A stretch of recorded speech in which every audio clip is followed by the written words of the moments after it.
नमस्कार, मैं आशीष गुप्ता। आप सभी का स्वागत है शिक्षा क्रांति मंच पर। और आज है अंतर्राष्ट्रीय प्रकाश दिवस। तो आइए कुछ बात करते हैं, कुछ जानते हैं इस प्रकाश वर्ष के बारे में कि किस तरह से इस उत्पत्ति हुई और क्यों ये मनाया जाता है। इससे संबंधित और भी बातों के बारे में जानेंगे। हमारे साथ हैं सत्यन सर। सर, बहुत बहुत स्वागत है आपका। सर, मैं जानना चाहूँगा कि किस प्रकार से हम इस ऊर्जा का उपयोग, सदुपयोग और इसके जो कुप्रभाव हैं, दुष्प्रभाव हैं, उनके बारे में किस तरह से अंतर हम जान सकते हैं। क्योंकि अक्सर जो है, जब हमारे पास ज़्यादा ऊर्जा होती है तो उसका कहीं ना कहीं दुरुपयोग होना स्वाभाविक है।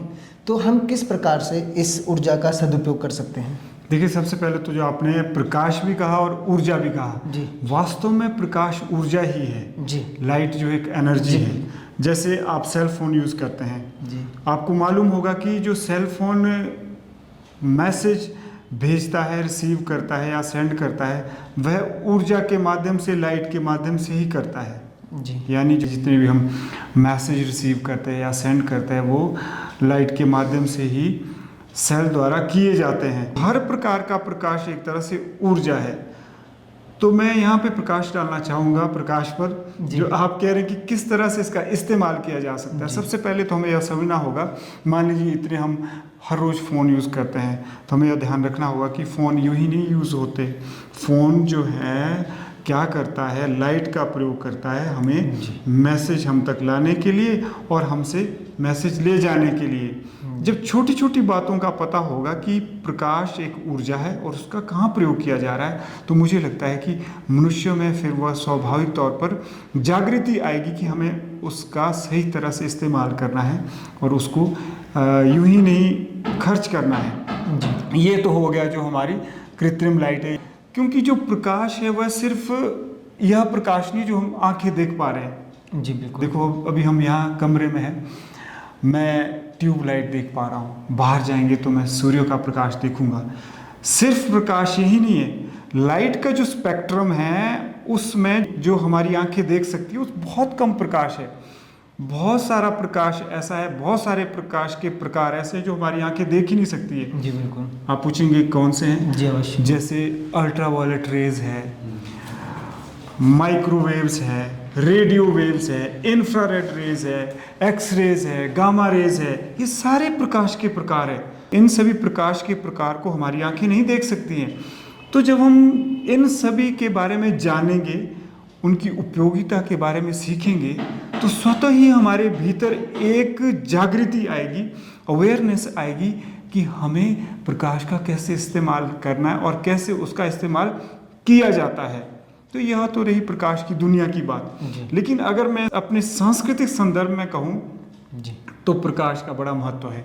क्योंकि प्रकाश हम ज्ञान से जोड़ते हैं, अंधकार हम अज्ञान से जोड़ते हैं। यानी प्रकाश का महत्व इसीलिए है क्योंकि हम सीधा सीधा बोलते हैं कि अस्तो माँ सदगमय तमसो माँ ज्योतिर्गमय मृत्योर माँ अमृतम गमय। शॉर्ट में मैं कहना चाहूँगा कि प्रकाश का प्राय हम ज्ञान को मानते हैं। यानी जब जीवन में ज्ञान प्रकाश आता है तो वास्तविकता हमें नजर आती है। अंत में मैं यही कहूँगा कि जो प्रकाश है, आपको पता है मैं आपको क्यों देख पा रहा हूँ? आंखों की वजह से देख पा रहा हूँ, हो सकता है, लेकिन पूर्ण सत्य नहीं है। मैं आपको इसलिए देख पा रहा हूँ क्योंकि आपके ऊपर प्रकाश पड़ रहा है। हम धरती पर वस्तुओं को क्यों देख पा रहे हैं? क्योंकि उनके ऊपर प्रकाश पड़ रहा है, तदुपरांत हम उनको देख पा रहे हैं। जब वस्तुओं पर प्रकाश पड़ता तब उन्हें देखना संभव होता। यह भौतिक विज्ञान है। जब जीवन पर ज्ञान प्रकाश पड़ता, वास्तविकता तब नजर आती। यह आध्यात्मिक ज्ञान है, यह आध्यात्मिक ज्ञान है। तो आप देख लीजिए कि जिस प्रकार से वस्तुओं पर प्रकाश पड़ता है, सूर्य का प्रकाश पड़ता है, वो हमें दिखाई देती। उसी तरह से जब जीवन में ज्ञान प्रकाश आता है तो वास्तविकता नजर आती है। वैसे जैसा कि आपने अभी अंतर बताया है भौतिक प्रकाश और आध्यात्मिक प्रकाश में, तो हम किस तरह से अपने युवाओं को इसके बारे में जागरूक कर सकते हैं? क्योंकि अक्सर आपने देखा है कि जब भी बात प्रकाश की हो, ऊर्जा की हो, शक्ति की हो, तो उसका जो दुरुपयोग और उसके जो कुप्रभाव वह निश्चित है, वो होंगे ही कहीं ना कहीं।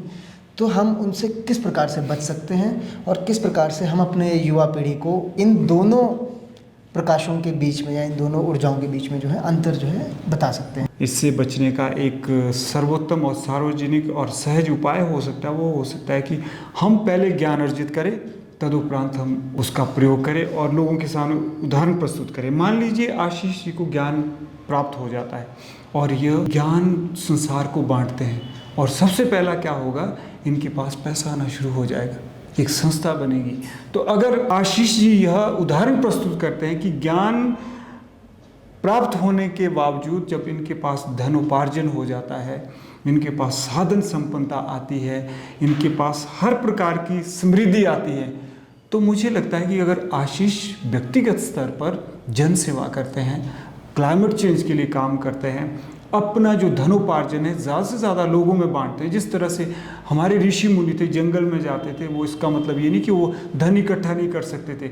अगर आशीष इस तरह का अगर ज्ञान प्रकाश लेते हैं तो मुझे लगता है कि सबसे अच्छा उपाय है जागरूकता लाने के लिए। आप क्या कहेंगे? जी, क्योंकि यह तो संभव है कि अगर आपके पास आज ज्ञान है तो उसके बाद आपके पास धन आना स्वाभाविक है जी। यानी अगर आपके पास आज वाक चातुर्य है, वाक शक्ति है, कम्युनिकेशन स्किल है, जैसे हम थोड़ी देर पहले बात कर रहे थे, यहाँ संस्था से बच्चे गए तो सीईओ बन गए, 5-5, 6-6 लाख हर महीने ले रहे हैं। उनकी अच्छी बात यह है कि वो आगे ज्ञान प्रकाश दे रहे हैं, यानी वो हेल्प कर रहे हैं, ऐसा मैं सही कह रहा हूँ, वो बच्चों को हेल्प कर रहे हैं कि वो भी आगे बढ़े और धनोपार्जन करें। तो उस तरह के कुछ कार्य किए जाने चाहिए। सर्वोत्तम उपाय यही है कि जब आपके पास प्रकाश आता है, ज्ञान प्रकाश आता है, यानी इन्फॉर्मेशन आती है, सूचना आती है, टेक्नोलॉजी आती है, आर्टिफिशियल इंटेलिजेंस आता है, या फिर नेचुरल इंटेलिजेंस आता है, या कोई भी ज्ञान आपके पास आता है, तो सबसे पहले हमें क्या करना चाहिए, हमें लोगों में बांटना चाहिए।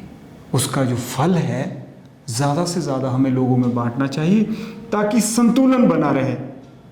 सृष्टि संचालन के लिए संतुलन बहुत ज़रूरी है। सर, मैं आपकी इस विचार से बिल्कुल सहमत हूँ और हम आज के इस संवाद सत्र को यहीं पर विराम देना चाहेंगे और आपके इस कीमती समय और अनमोल वचनों के लिए बहुत बहुत धन्यवाद। और हम अपने व्यूअर्स से भी यही कहना चाहेंगे कि आप भी इस प्रकाश, इस ऊर्जा का सदुपयोग, इसके कुप्रभाव, दुष्प्रभावों के बारे में जानें और अंतर जानने के बाद जो है आप उनका उपयोग करें ताकि किसी भी प्रकार के आपको हानि ना हो, आपको उसका लाभ ही प्राप्त हो। और मिलते हैं आपसे अगले सत्र में एक नए प्रश्न, नए पहचान, नए संस्थान, नए स्थान पर। तब तक के लिए जय हिंद, जय भारत, जय विश्व।